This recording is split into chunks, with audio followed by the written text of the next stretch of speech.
Hey, it's Clay, and this will be a video chart on ticker symbol AMRN. We will take a look at the 30-minute time frame.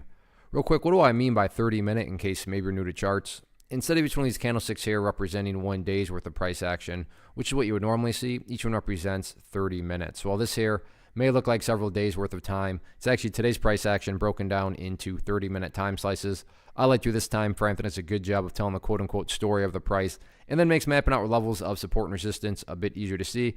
Did this analysis on Monday, so that is where the green and red line annotations are coming from. And after today's price movement, updates, not necessarily the right word. Confirmation would be a more accurate term, especially in regards to the levels of support.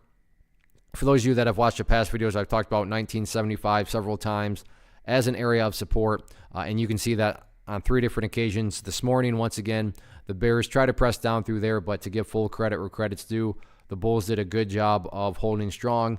And there it is right there, that level, once again, like it did back there, held as support. So good sign that a healthy consolidation remains underway. I get it. This sort of price action is not nearly as exciting as, when the price is exploding upwards like it did from, down here to all the way up there. Not as exciting, but just because something isn't exciting doesn't mean it's not healthy. This action has all been totally healthy because, again, all this, we'll call it the boring area, is happening much higher than previous boring areas. I mean, you go back through the history of the chart, and you can see the last time it got kind of boring was on the pullback here. It also was boring down around there. And now it's boring all the way up there. So that's the name of the game. You want those boring areas to keep just getting higher and higher. And as long as that is the case, then, that's how those long-term uptrends are constructed. So, yeah, not a whole lot of upwards movement, but good to see 1975 held. Also good to see that the price is still up above that purple line there, the 50-period simple moving average. As far as resistance levels, nothing new there. Still have 21 up there as that,